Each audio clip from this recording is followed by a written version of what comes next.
नमस्कार साथियों, मैं इसके दम्बेवाल आप सभी साथियों का एक बार फिर से 5G क्लासेस शिवशक्ति गुरुकुल के इस डिजिटल प्लेटफॉर्म पर स्वागत करता हूं। और जैसा कि आप देख पा रहे हैं कि क्लास नंबर जो है हमारी ये चल रही है जो बुक्स एंड ऑथर्स की 8th नंबर की है। साउंड अगर ठीक है तो जरा एक बार कमेंट कर दीजिएगा ताकि हम क्लास को जल्दी से जल्दी स्टार्ट कर सके जी।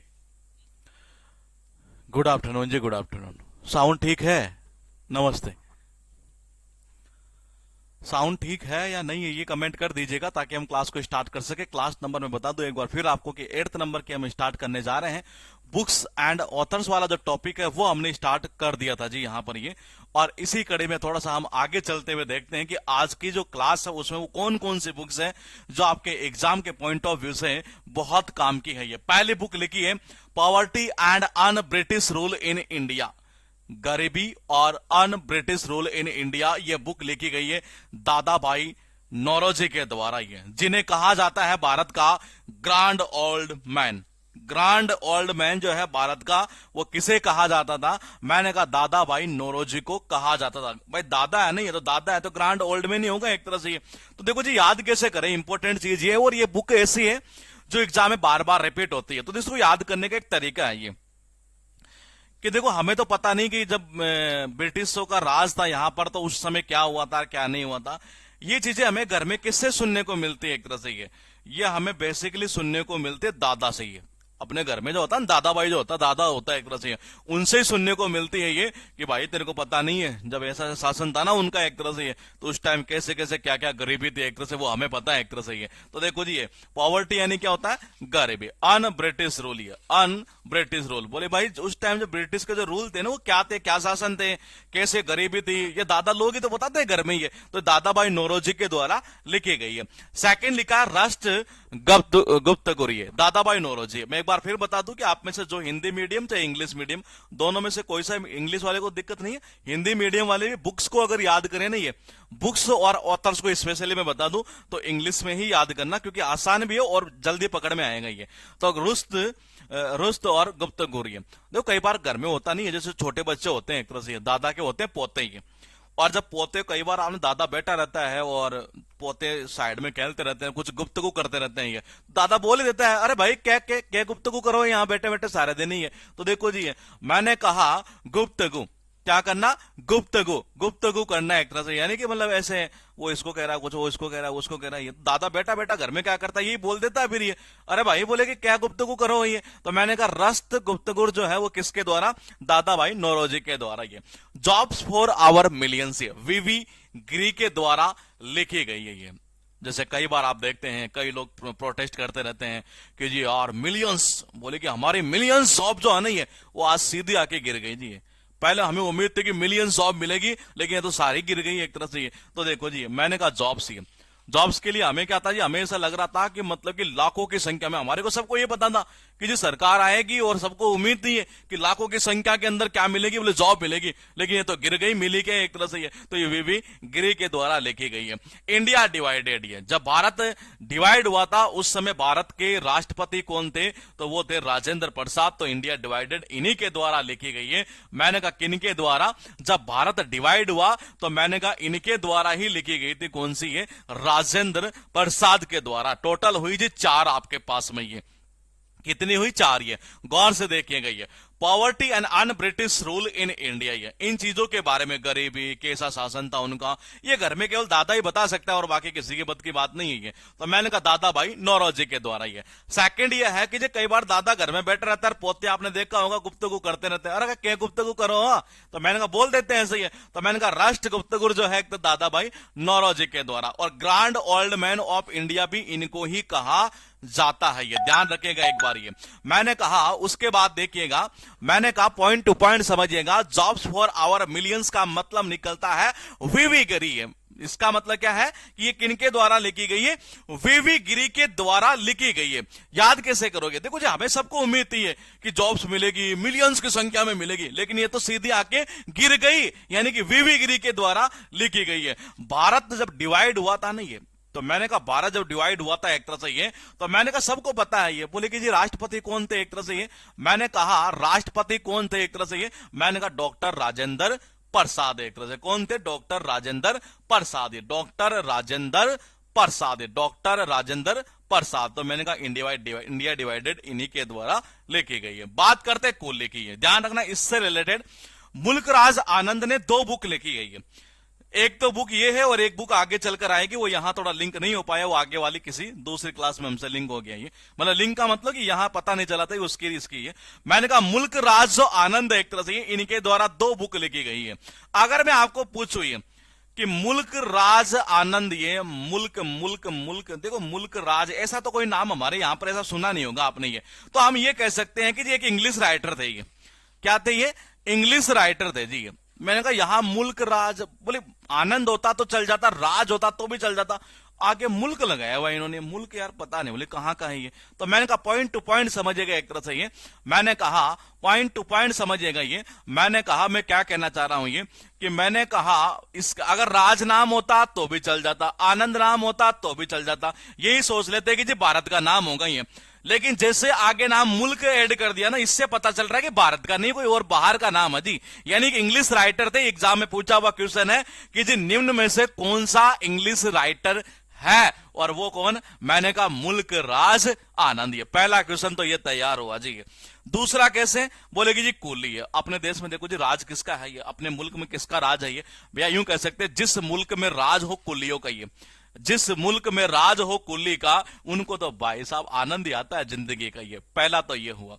दूसरा ऐसे ये भाई जिस मुल्क में लोग रहते हो बिल्कुल कूल, यानी कि बिल्कुल ठंडे लोग रहते हो, मैंने भाई आराम से राज करते हैं आनंद से एक तरह से। ये तो कुली किसके द्वारा? मुल्क राज आनंद के द्वारा। 2 क्वेश्चन यहां से बनेंगे। ये पहला क्वेश्चन बनता है कि जी ये जो फॉलोइंग राइटर्स दिए गए एक तरह से, इनमें से कौन सा जो है वो इंडियन नहीं है या इंग्लिश राइटर है ये। तो ये क्वेश्चन आया हुआ था ऐसा ही, ये काफी पहले का आया हुआ था लेकिन फिर रिपीट हो सकता है ये।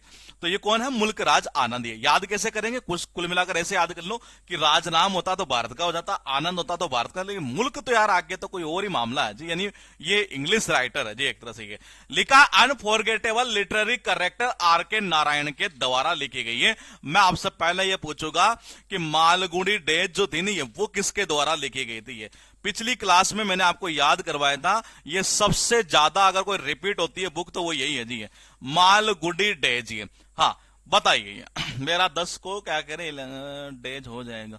डेज वाला आज क्या हो गया? आज 8 नंबर चल रहे हैं ना, 9 नंबर भी आज ही क्लास लेंगे।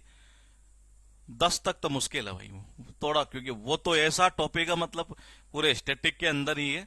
आनंद आपको खतरनाक लेकिन आएगा, उसमें थोड़ा सा टाइम लगेगा उसमें। ये नारायण क्या कह रहे हैं आप? ये आर के नारायण, आर के नारायण, हाँ बिल्कुल सही है जी, मालगुडी डेज। ये अच्छा वहां एक बुक और आई थी, अगर मैं गलत हूं तो बता दीजिएगा, ये मुझे पता नहीं है जी ये चीजों का। ये मैंने कहा स्वामी एंड हिज फ्रेंड्स, ये कोई ऐसी बुक आई थी क्या? एक पता नहीं मुझे क्यों याद आ रहा है ये स्वामी एंड हिज फ्रेंड्स, ऐसी कोई एक बुक आई थी।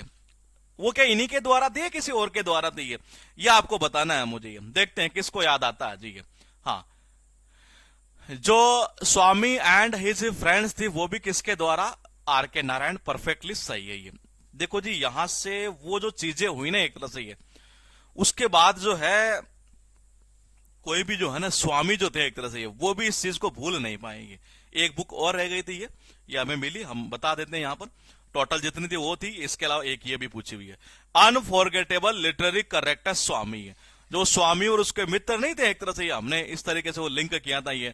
और मैंने कहा वो क्या इस चीज को भूल सकते हैं कि कभी इस करेक्टर को? कभी नहीं भूल सकते ये। तो वो भी किसके द्वारा हो जाएगी? आर के नारायण के द्वारा। ये जिसने पिछली क्लास ली है नहीं है उसका लिंक हो जाएगा यहाँ पर सीधा। ये तो मैंने कहा अनफॉरगेटेबल लिटरेरी करेक्टर स्वामी जो है वो भी इनके द्वारा ही लिखी गई है। The gin drinkers, Sagarika Ghosh. मैं एक बार फिर बता दूं आपको, ये आप में से कुछ स्टूडेंट ऐसा भी हो सकता है कि ये सोच रहे हो, बोले कि यार सर ये तो कहीं आई हुई नहीं है। मैं आपको बता दूं कि सबसे पहले मैं उन्हीं को ले रहा हूं जो एग्जाम में पूछी हुई है, ये जो बार बार रिपीट होती है। ये भी ध्यान रखना ही है। मैं फिर कह रहा हूं, बार बार दोबारा रिपीट कर देता हूं, क्योंकि चक्कर क्या है कि आपको ऐसा इसलिए लग सकता है क्योंकि हो सकता है आपने कभी याद ही नहीं की हो ऐसी चीजें। ये क्यों? क्योंकि ये जो है ना पूरा मामला है वो यहां से लेकर और यहां तक का है। और यहां से लेकर यहां तक के जो क्वेश्चन है एसएससी की अगर मैं बात कर लू ये, तो मिनिमम क्वेश्चन बता दूं मैं, इतने क्वेश्चन आए हुए आज तक। ये इतने क्वेश्चन अब तक आए हुए हैं, हो सकता है ज्यादा हो, क्योंकि अभी मुझे लगता है कुछ डेटा हो रही है जो मैंने शायद ऐड नहीं किया हो, लेकिन वो बुक्स तो आ गई इधर। तो कम से कम आप मानकर चलिए, अगर आप एसएससी के एग्जामों को उठाते हैं तो आप लगभग 450 क्वेश्चन अब तक का रिकॉर्ड है जो इनसे रिलेटेड पूछे जा चुके हैं। और अच्छी चीज पता है क्या है? अच्छी चीज ये है कि मैं आपको बता दूं एक तरह से कि अगर आप इतना डेटा याद करते हैं तो देखो इससे फायदा क्या होगा एग्जाम में। आपको मैं 1 मिनट खराब करूंगा लेकिन बड़े काम की होगी कि ज्यादा डेटा याद करने से फायदा यह है कि ऑप्शन जो एलिमिनेशन राउंड है ना, कट करने वाला, वो काम कर जाएगा आपका। मतलब टफ क्वेश्चन आएगा नहीं तब भी आप एलिमिनेशन राउंड के थ्रू कर सकते हैं क्वेश्चन को, लेकिन वो उसी शर्त में कर पाएंगे जब आपको डेटा ज्यादा याद रहेगा। तो ये इसका फायदा है इस चीज का। तो इसीलिए मैं ज्यादा से ज्यादा तो है नहीं इस चीज को ले रहा हूं।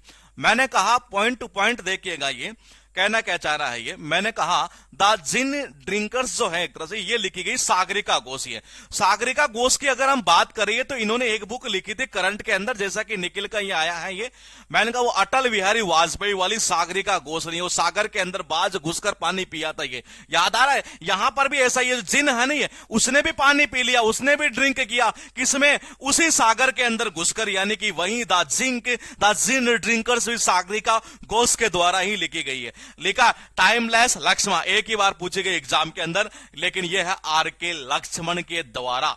आर के लक्ष्मण के द्वारा याद कैसे करोगे? पहला तरीका तो यह है लक्ष्मण यानी कि लक्ष्मण। ये मैंने कहा लक्ष्मण यानी कि लक्ष्मण, लक्ष्मण यानी कि लक्ष्मण। मैंने कहा पहला तरीका तो ये। दूसरा ये हुआ कि जब भगवान लक्ष्मण जी, मतलब एक तरह से भगवान राम और लक्ष्मण जी दोनों थे, वो तीर वगैरह लग गई थी, उसके बाद में बड़ा दिक्कतें पैदा हुई। भगवान राम ने कहा टाइम कम है, अरे मेरे लक्ष्मण के पास में टाइम कम है, टाइम लेस है, जल्दी लाओ जो लाना है वो। समझते नहीं हो क्या? तो टाइम लेस लक्ष्मण किसके द्वारा? आर के लक्ष्मण के द्वारा। ये अबॉर्ड ऑफ लव एक बार पूछी गई है, नरेंद्र मोदी के द्वारा ये लिखी गई है, मतलब मोदी जी के द्वारा ये।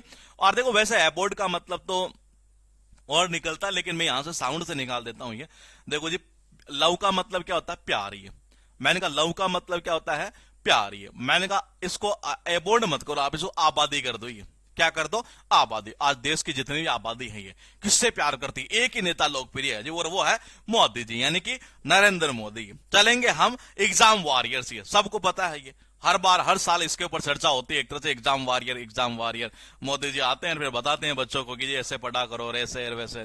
तो मैंने कहा एग्जाम वॉरियर्स भी इनके द्वारा ही लिखी गई है। सबका साथ सबका विकास भी ध्यान रखना इनके द्वारा ही लिखी गई है, वो भी एग्जाम में पूछी गई है। ये मैंने कहा पॉइंट टू पॉइंट देखिएगा, सोशल हार्मनी ये भी इनके द्वारा ही लिखी गई है। मोदी जी जब भी जहां जाते हैं नहीं है तो अपने भाषण की शुरुआत एक ही चीज से करते हैं, मेरे भाइयों और बहनों। ऐसे ही करते हैं नहीं, क्यों? ताकि भाई और बहन के अंदर है ना सामाजिक सद्भाव बना रहे, सामाजिक सद्भाव बना रहे हैं, इसलिए तो कहते हैं वो ये। तो देखो ये सोशल यानी होता सामाजिक, हार्मनी का मतलब होता सामंजस्य, सद्भाव एक तरह से ये। हाँ नहीं, अबॉर्ड का मतलब घर होता है, इसमें कोई शक नहीं है, ये निवास होता है, घर होता है। ये एग्जाम में पूछा भी है, ये मैं उसको साउंड से ले रहा हूं। ये आबादी से थोड़ा जल्दी याद हो जाएगा एक तरह से। ये या ऐसा भी हो सकता है, अगर आप कहते हैं कि अबॉर्ड से अगर करें लिंक किए तो आप ऐसे भी कर सकते हैं। ये भाई आज हर घर के अंदर प्यार करते हैं केवल एक ही नेता को, बोले आएगा तो मोदी, आएगा तो मोदी, आएगा तो मोदी। मतलब कि क्या? अबॉर्ड ऑफ लव नरेंद्र मोदी के द्वारा। पॉइंट टू पॉइंट समझिएगा, सोशल हार्मनी है। सोशल यानी होता सामाजिक, है हार्मनी यानी होता सामंजस्य। है क्या? सामंजस्य। भाई मोदी जी जब भी रैली में जाते हैं क्या कहते हैं? भाइयों और बहनों। मैंने कहा ऐसे कुछ शुरुआत करते हैं। वो क्या चाहते हैं ये कि मतलब कि जी एक तरह से ये यूं कह सकते हैं कि दोनों मतलब कि भाइयों और बहनों में घर में क्या एक सामाजिक सद्भाव, सामंजस्य बना रहे, इसलिए तो वो कहते हैं ये। तो मैंने कहा ये नरेंद्र मोदी के द्वारा ही लिखी गई है। टोटल कितनी हुई जी? 7 हुई है। सातों की सातों बुक ऐसी है जो एग्जाम में आपके पूछी गई है। ये एक और नरेंद्र मोदी की सबका साथ सबका विकास, वो शायद किसी और क्लास में डल गई है। फिलहाल देखिएगा, मुल्क राज आनंद जो है, आप मुझे कमेंट करके बता दीजिए कि ये भारत के हैं कि या इंग्लिश राइटर है ये, क्योंकि एग्जाम में पूछा हुआ इसलिए पूछ रहा हूं मैं। ये क्वेश्चन ऐसा का ऐसा पूछा गया है। ये मैंने कहा ऐसा का ऐसा ही क्वेश्चन एग्जाम में पूछा जा चुका है कि जी निम्नलिखित ये ऑप्शन आपको दिए गए हैं, इनमें से कौन सा राइटर है जो इंग्लिश राइटर है। परफेक्टली सही है, इंग्लिश राइटर है। याद कैसे होगा, रटना कुछ नहीं है। मैंने कहा याद कैसे होगा, रटना कुछ नहीं है। अरविंद अडिगा को बुकर पुरस्कार दिया गया था व्हाइट टाइगर के लिए, कौन से साल में दिया गया था, जरा कमेंट करके बता दो जी, अगर पढ़ा है तो ये, तब तो मजा आ जाएगा जी। फिलहाल देखिएगा, कुली मुल्क राज आनंद, ये कुली मुल्क राज आनंद। मैंने कहा याद कैसे किया, पहला तरीका, बोली राज नाम होता तो भारत का हो जाता, आनंद होता तो भारत का हो जाता, लेकिन मुल्क आगे लगा हुआ है, इसका मतलब ये हुआ, इसका मतलब है कि यहां का नहीं, बाहर का इंग्लिश राइटर है जी। मैंने कहा इसको कैसे, जिस देश में, जिस मुल्क में राज हो कुलियों का, उनको तो भाई आनंद आता है काम करने का। परफेक्टली सही है जी, 2008 ये। मैंने कहा दूसरा पॉइंट समझिएगा ये, कि मैं क्या कहना चाह रहा हूं कि जहां मतलब कूल हो, कूल ऐसा मुल्क जो मतलब कि बिल्कुल ठंडा हो जी, वहां तो लोगों को राज करते आनंद आता है जी, एक तरह से इस तरीके से भी हो सकता है ये। दूसरा ये है unforgettable literary character Swami, Swami and his friends, उससे लिंक कर देंगे तो हमें याद हो जाएगा, क्योंकि वो उनके लिए वो बोलने वाली चीज नहीं थी, एक तरह से बोले कि हम बोल नहीं सकते इस चीज को, ऐसा जो आपने किया है ये स्वामी वाली, वो तो आर.के. नारायण के द्वारा हो जाएगी। मैंने कहा सागरिका घोष की ध्यान रखना, करंट में पूछेगा तो मैं पहले याद करवा चुका हूं, अटल बिहारी वाजपेयी। और मैंने कहा अगर पीछे वाले पूछेगा तो इसके पूछने के चांस रहेंगे। मैंने कहा वो जिन नहीं है, वो भी क्या करते हैं, पीते हैं जी, ड्रिंक करते हैं, पानी पीते हैं सागर में घुसकर, एक तरह से ये। 4 नंबर देखिएगा, ये लक्ष्मण के पास में टाइम कम था जी, एक तरह से ये क्या था, टाइम बहुत कम था, एक तरह से भगवान राम ने कहा लक्ष्मण के पास टाइम कम है, जो भी लाना है वो लाओ यार, यहां पर रखो, ला लाकर रखो, रख रख यहां पर लाके रखो, एक तरह से, यानी आर के लक्ष्मण के द्वारा ये।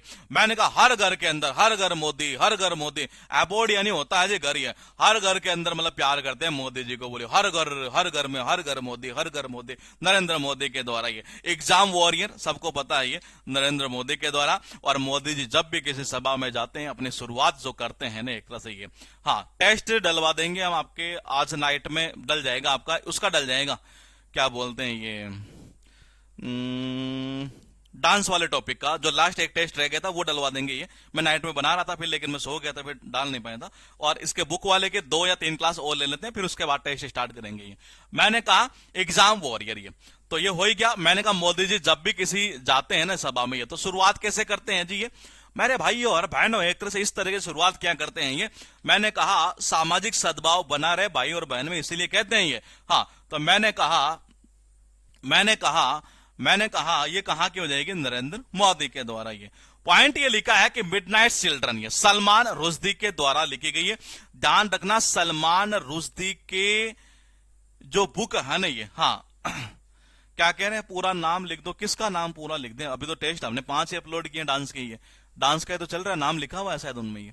मैंने कहा मिडनाइट चिल्ड्रन, ये सलमान रुश्दी के द्वारा ये लिखी गई है जी। ध्यान रखना, सलमान रुश्दी की कम से कम 5 से 6 बुक्स है, मतलब कुछ इंपोर्टेंट ऐसे ऑथर है जिनकी बार बार रिपीट की जाती है ये, जिनमें एक ये भी आते हैं, ये सलमान रुश्दी है, इनके द्वारा लिखे गए मिडनाइट चिल्ड्रन। ये हुआ क्या कि आपने अगर एक शो देखा हो, कपिल शर्मा के शो के ऊपर ये एक बार कौन आया था, ये सलमान खान और उसके पापा और उसके दोनों भाई आए थे, और एक उनका जो पियोन था एक तरह से घर पर, जो चपड़ा सी था एक तरह से, वो भी आया था एक तरह से ये। वो आज ज्यादा नींद में रहता है एक तरह से, ऐसा कोई वीडियो मैंने वायरल होते हुए देखा था फेसबुक के ऊपर ये। तो मैंने कहा सलमान खान की क्या एक बड़ी गंदी आदत थी एक तरह से ये क्या करता कि मध्य रात्रि होती ना एक तरह से, उसी टाइम पर ये शैतानी करता था ये। और इस वजह से सलमान से क्या करते हैं कि इसके जो घर वाले थे बड़े रूस जाते थे, ये रूस ना यानी कि बड़ा गुस्सा होते थे, नाराज हो जाते थे ये। या ये क्या करता था कि मिडनाइट के अंदर ही, यानी मध्य रात्रि के अंदर ही क्या करता, जितने और बच्चे थे नहीं सबको ले जाता खेलने के लिए एक तरह से। कौन, ये सलमान ये। मैंने कहा ये खेलने के लिए ले जाता ये मिडनाइट के अंदर ही, और जब घर वालों को पता चलता नहीं है तो घर वाले बड़ा इससे रूस जाते थे एक तरह से ये। मैंने कहा क्या करते थे एक तरह से ये, बड़े रूस जाते थे एक तरह से ये। क्या होता है ये, मैंने कहा बड़े रूस जाते थे, यानी कि गुस्सा हो जाते, नाराज हो जाते थे ये। तो मिडनाइट चिल्ड्रन इनके द्वारा। ये दूसरा देखो जी, बोले ऐसा कैसे, क्योंकि ये बड़ी शैतानी करते थे ये। तो देखना एक बार, ये शैतानी वर्सेस जो है वो भी किसके द्वारा, सलमान रुश्दी के द्वारा। ये मैंने कहा मिडनाइट में बच्चों को उठाता और ये खेलने के लिए ले जाता है एक तरह से ये, और घर वालों को पता चलता, घर वाले क्या होते, सलमान से रूस जाते थे। क्यों? क्योंकि बहुत शैतानी करता था ये बचपन के अंदर ही है। तो शैतानी वर्सेस भी इनके द्वारा ये। मैंने कहा क्यों छोटे, जब घर वालों को पता चलता ना, क्यों छोटे, क्यों किया है, क्यों छोटे, क्यों छोटे, क्यों छोटे, क्यों छोटे, तुमने ऐसा क्यों किया आज, ऐसा ये है, इन बच्चों को कहां ले गया था ये, क्यों छोटे, क्यों छोटे। तो मैंने कहा क्यों छोटे भी किसके द्वारा, सलमान रुश्दी के द्वारा ये। फिर लिखा है सैम ये। और जब ये सारी चीजें सुनता सलमान खान तो बड़ी शर्म आती थी इसको, बड़ा सैम सा फील होता है इसको ये, यार मैंने क्या कर दिया ये सब ये। तो मैंने कहा सैम भी किसके द्वारा, सलमान रुश्दी के द्वारा। पॉइंट टू पॉइंट सुनिएगा चीजें कैसे चलेगी ये, बहुत आसान है। मैं कह रहा हूं चीजों को अगर आप लिंक करते हुए याद करते हैं ये परमानेंट याद हो सकती है। मिडनाइट के अंदर क्या करता, बच्चों को उठा ले जाता, घर वाले जो सलमान से बड़ा रूस जाते, गुस्सा होते, नाराज होते, ये क्या करते, बड़े शैतानी करता था जी ये, शैतानी वर्सेज एक तरह से, इसलिए भी उससे रूस जाते थे ये। और मैंने कहा क्यों छोटे, क्यों छोटे, क्यों छोटे हैं, क्यों ले गए इनको तो खिलाने के लिए, तो क्विज छोटे, वो ध्यान रखना बार बार रिपीट होती है वो बुक ये। मैंने कहा क्विज छोटे ही है, तो मैंने कहा वो भी इसके द्वारा ही है। फिर बोले कि ऐसा सब सुनकर सलमान को बड़ी सैम से फील होती है। सलमान ने देखा, बोले क्या करें साला, कि डांट फटकार ना पड़े। तो बोले एक काम करते हैं, बोले कि क्या करें, बोले कि जी एक काम ये कर लेते हैं ये कि जी माँ जो है ना ये, जैसे ग्राउंड पर आए नहीं है तो ऐसा करते हैं कि या तो उनके चप्पल के नीचे, उनके पैरों के जो चप्पल होते हैं उसके नीचे कुछ ना कुछ लगा देते हैं ये। तो देखो जी हर फिट यानी उसके पैरों के बैनेत यानी कि नीचे, ग्राउंड का मतलब यानी जैसे माँ जो है ना ग्राउंड पर आए और उसके पैरों के नीचे चप्पल जो होती है ना कुछ लगा देते, कण कण की आवाज आए एक तरह से ये। अच्छा बोले ऐसा, बोले हाँ यार ऐसा कर लेते हैं ये। तो सलमान ने ये आइडिया खोजा जी है। फिर वापस चलते हैं बैक पर ये, और ये सब क्या करते थे कि एक तरह से ये घर के अंदर जो है ना सब काल्पनिक चीजें ही थी एक तरह से ये। मैंने कहा सब कुछ जो है ना ये लैंड वगैरह जो जमीन के ऊपर मतलब वो खेल करते थे ना एक तरह से, घर घर बनाना, ये सब क्या होता है, काल्पनिक ही तो होता है एक तरह से ये। तो मैंने कहा ये क्या करते हैं, इमेजिनरी यानी काल्पनिक है, होम यानी कि घर, लैंड यानी कि जमीन। तो ये जमीन पर क्या करते हैं, कुछ घर वगैरह बना लेते जी एक तरह से ये। तो घर, छोटे बच्चे होते हैं ना घर के अंदर, आपने देखा होगा घर बनाकर खेलना एक तरह से, सलमान भी करता था ये, इसलिए घर वाले बड़ा इससे रूस जाते थे ये। आपके पास टोटल कितनी 6 हुई, क्या उम्मीद करूं कि याद होगी सारी ये। मैंने कहा हाँ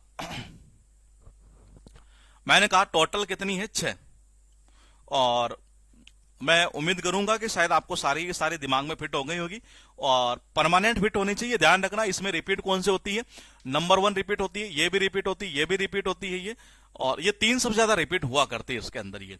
याद कैसे होगी फिर एक बार बता देता हूं मैं ये। हाँ ठीक है, देखिएगा ये मध्य रात्रि में क्या करता सलमान, एक तरह से ये बच्चों को उठा के लेके चला जाता है ये खिलाने के लिए एक तरह से, और बहुत शैतानी करता था ये।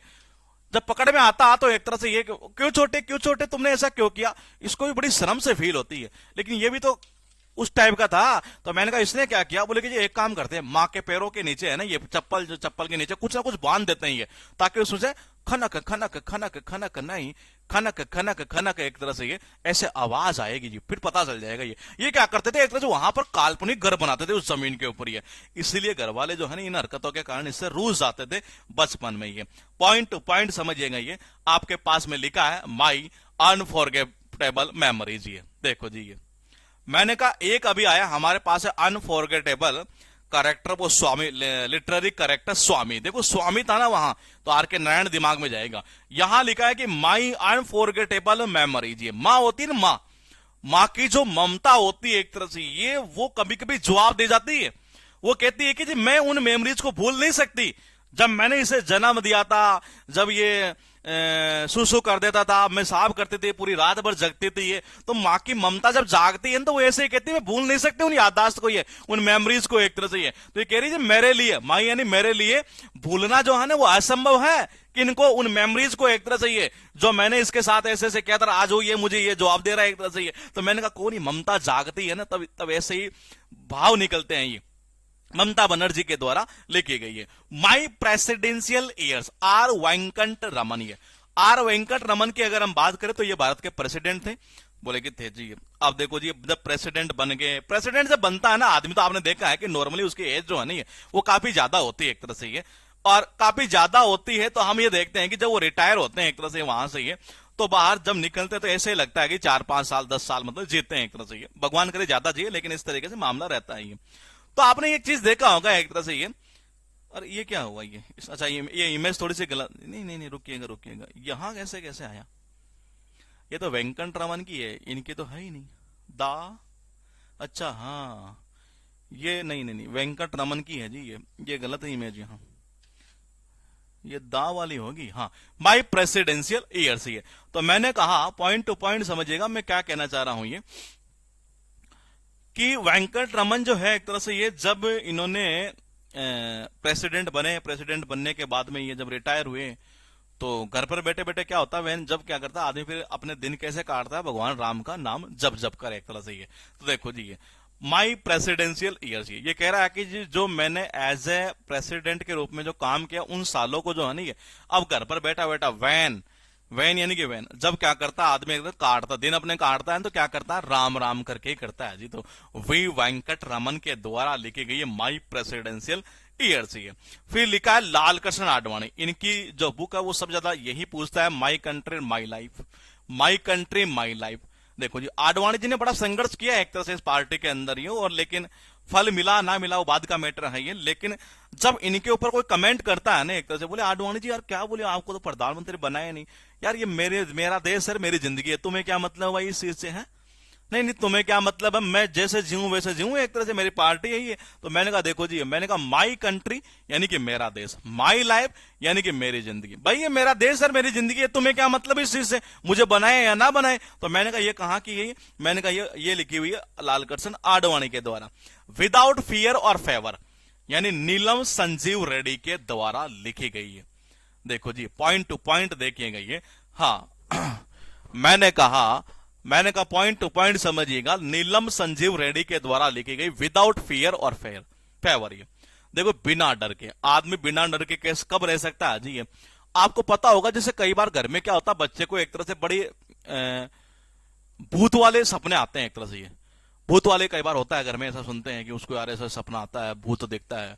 फिर हम क्या करते हैं, किसी बाबा के पास जाते हैं ये, और बाबा क्या करता है, कभी कभी आपने देखा होगा एक तरह से ये, मैंने कहा कभी कभी आपने एक चीज देखी होगी एक तरह से ये, बाबा क्या करते हैं जनरली, फिर यूं कह सकते हैं एक तरह से ये कि जो नीलम नहीं होता एक तरह से, नीलम होता है, जैसे कई कई चीजें होती है वो हीरा सा चमकता हुआ एक तरह से, ये बोले कि आप एक काम करो, इसके नीलम है ना ये यहाँ इस अंगीठी के अंदर वो रिंग होती है ना, उसमें वो नीलम से डाल देते हैं एक तरह से, ये बोले कि जी ये डाल दो आप, ये अब इसको डर नहीं लगेगा ये, हाँ किसी से डर नहीं लगेगा ये। तो देखो जी, अगर उसके क्या करते हैं एक तरह से ये नीलम डाल देंगे, नीलम आता है ना वो एक तरह से, क्या बोलते हैं उसको यार, वो अंगीठी के अंदर आपने कई बार देखो, कईयों को पहनते पहने 4-4 5-5 अंगीठी रिंग पहने हुए रहते हैं, उसमें कोई अलग ही टाइप का, कोई अलग ही टाइप का कलर का, कोई अलग ही टाइप, तो वो नीलम ही तो होता है कईयों के अंदर एक तरह से ये। तो नीलम डालने से क्या होता है, फिर उसको डर नहीं लगता। तो मैंने कहा नीलम संजीव रेड्डी के द्वारा विदाउट फियर ये। मिडनाइट डायरीज जो लिखी गई है बोरिस येलस्टीन के द्वारा, ये भी एग्जाम में एक ही बार आई है लेकिन पूछी जा चुकी है ये, आप देखिएगा एक बार, मिडनाइट डायरीज ये, मिडनाइट डायरीज ये। तो देखो जी, जब आदमी क्या होता है कि मान लो ज्यादा बोर हो एक तरह से, मान लो आपका दोस्त आ गया जी आपके घर पर ये, और आप दोनों बैठे हैं नाइट के अंदर ये, और बैठे बैठे कुछ ऐसे बतला रहे हैं एक तरह से ये, और बतलाते बातें करते करते करते क्या हुआ, मध्य रात्रि आ गई जी। अब आदमी जब बड़ा बोर हो रहा है, नींद नहीं आ रही है, तो ये एक काम कर, ये ले, ये मेरी डायरी है, ये पढ़ ले, बोले कि तू ये। तो देखो जी, मिड नाइट, ये मध्य रात्रि में उसने कहा, बोले मैं तो बोर हो रहा हूं यार, ये मैं तो बोर हो गया हूं यार इससे ये। या ऐसे भी हो सकता है यार, मान लो अगर मध्य रात्रि में कोई बंदा डायरी पढ़ रहा हो ये, और वो ये कह रहा है कि यार मैं तो बोर हो गया हूं इससे ये ले। मैंने कहा पॉइंट टू पॉइंट देखिएगा ये, मैंने कहा कह रहा है कि मध्य रात्रि में वो कह रहा है कि यार मैं तो डायरी पढ़ते पढ़ते बोर हो गया बहुत ज्यादा यार, इससे तू ही ये ले, मैं नहीं लेना, तू ही ले ये। तो यानी बोरिस येलस्टन के द्वारा लिखी गई मिडनाइट डायरीज है। टोटल कितनी हुई? 5 हुई। गौर करके समझिएगा, नंबर 1 क्या है ये, मैंने कहा माई अनफॉरगेटेबल मेमोरीज। ये मां की ममता जब जागती है तो वो यही बात कहती है कि मेरे को ही पता है, मैं भूल नहीं सकती उन मेमोरीज को, ये उन याददाश्त को भूल नहीं सकती। जब इसने जन्म लिया था ये, उस दौरान मैंने जो है इसके लिए रातों रात जगी थी, वो किया था, ये क्या भूल नहीं। मां की ममता जागती नहीं है, तभी ऐसे शब्द निकलते, ममता बनर्जी के द्वारा ये। मैंने कहा माई प्रेसिडेंशियल ईयर्स, ये माई प्रेसिडेंशियल ईयर्स, ये माई प्रेसिडेंशियल ईयर्स। ये कैसे करोगे ये? मैंने कहा देखो जी, ये मैंने कहा जब वो क्या होता है जी, एक तरह से ये मैंने कहा राम राम जब के काट लेना देनी है। किसी ने भी कमेंट किया था, प्रेसिडेंट बनने के लिए वेंकट भगवान का नाम लो। अच्छा, वेंकट भगवान का वेंकट भगवान का नाम लो जी, एक तरह से ये प्रेसिडेंट बनने के लिए, ठीक है ये। और दूसरा हमने कैसे किया था कि आर वेंकट रमन जो है एक तरह से ये, मतलब ये जब प्रेसिडेंट बन गए थे, रिटायर हो गए थे, घर चले गए थे ये, तो अब दिन जब काटता है ना आदमी तो क्या करता है, जनरली राम नाम राम नाम राम नाम राम नाम राम नाम यही जपता रहता है ये, और वही प्रेसिडेंट वाले सारे याद करता रहता है कि हाँ उस दौरान हम इस देश में गए थे, यहाँ किए थे, ये प्रोग्राम किए थे। LK आडवाणी यानी लाल कृष्ण आडवाणी है, माई कंट्री माई लाइफ। जब विपक्ष वाले कमेंट करते हैं ना, बोले आडवाणी जी आपने तो बड़ा संघर्ष किया है जी, और आप कोई प्रधानमंत्री नहीं बने, भाई तुम्हें क्या मतलब है, ये मेरी जिंदगी मेरा देश है यार, मैं जानू तुम्हें क्या मतलब है ये। तो मैंने कहा ये LK आडवाणी जी के द्वारा ये बिना फियर यानी कि बिना डर के ये क्या हुआ, मैंने कहा पॉइंट टू पॉइंट समझिएगा, बिना डर के। कब रह सकता अगर किसी को हम अंगीठे से पहना दे जिसमें नीलम हो एक तरह से ये, तो नीलम संजीव रेड्डी के द्वारा ये। मध्य रात्रि में वो डायरी पढ़ रहा था ये, और दोस्त से कह रहा तू यार मैं बोर हो गया, तू यार इससे यार, तू ये ले तू पढ़ ले, मैं नहीं पढ़ने वाला। तो बोरिस येल्टसिन के द्वारा ये लिखी गई है। The Indian war of independence, ये इंपॉर्टेंट है, ध्यान रख लेना, ये रिपीट भी होती है बार बार, VD सावरकर के द्वारा लिखी गई है। Indian war of independence of 1857। ये देखो जी उस टाइम क्या था एक तरह से, मैंने कहा ये आपको पता है कि उस टाइम क्या हुआ था, जब वो युद्ध हुआ था ना 1857 वाला एक तरह से ये, तो उस युद्ध में क्या हुआ था जी, एक तरह से सवार होके जाते थे हम भी ये, हम तो क्या मतलब जो भी थे एक तरह से ये। तो मैंने कहा देखो सवार होकर ये, मैंने कहा किसके ऊपर, रथ के ऊपर सवार होकर उस भीड़ के अंदर ही है, भीड़ यानी कि भीड़ है, उस भीड़ के अंदर हम भी क्या करते थे, या हमारे वाले जो लोग थे एक तरह से वो भी क्या करते थे, सवार होकर जाते थे किसके ऊपर, रथ के ऊपर। ये वो युद्ध हुआ था ना 1857 वाला मामला एक तरह से ये, उस दौरान ये। तो मैंने कहा उस दौरान की ये बात कर रहा है एक तरह से, यानी कि VD सावरकर यानी कि Indian war of independence of 1857, 1857 का जो ये युद्ध हुआ था एक तरह से, तो उसमें क्या हुआ था कि हमारे वाले जो योद्धा थे वो भी रथ के ऊपर सवार होकर जाते थे, यानी सावरकर यानी कि VD सावरकर। उसके बाद देखिएगा माई ओवन बॉसवेल एम हिदायतुल्लाह, ये कह रहा है कि यार मेरा जो बॉस है ना स्वयं का, हाँ वो तो हमें हमेशा हिदायत में रखता है, ये क्या करता है एक तरह से ये, मैंने कहा हिदायत में रखता है जी एक तरह से ये। देखो जी माई का मतलब मेरा, ओवन यानी कि स्वयं, बॉस का मतलब बॉस, यानी बोले कि जी हिदायत का मीनिंग थोड़ा सा हिंदी में वही निकलता है ना एक तरह से, किसी को लिमिट में रखना एक तरह से। अगर मैं गलत बोल रहा हूं तो जरा कमेंट करना हिंदी के अंदर एक बार ये, ताकि मैं थोड़ा सा लिंक अच्छे से अच्छा कर पाऊं एक बार ये।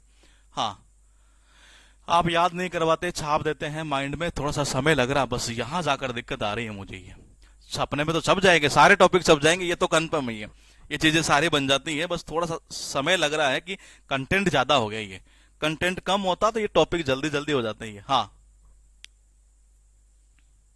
हाँ बताइए जी। मैंने कहा मैं क्या पूछ रहा था, हिदायत। हिदायत मतलब वो होता है ना किसी को लिमिट में रखना है एक तरह से, ये हिदायत देता हूं तेरे को मैं ये, या मतलब इससे बाहर मत जाना एक तरह से ये। तो देखिएगा एक बार ये सलाह देना, एक बार देख लेते हैं हिदायत, जरा कमेंट करना एक बार जिसको हिंदी में और थोड़ा सा अर्थ पता हो ये हिदायत।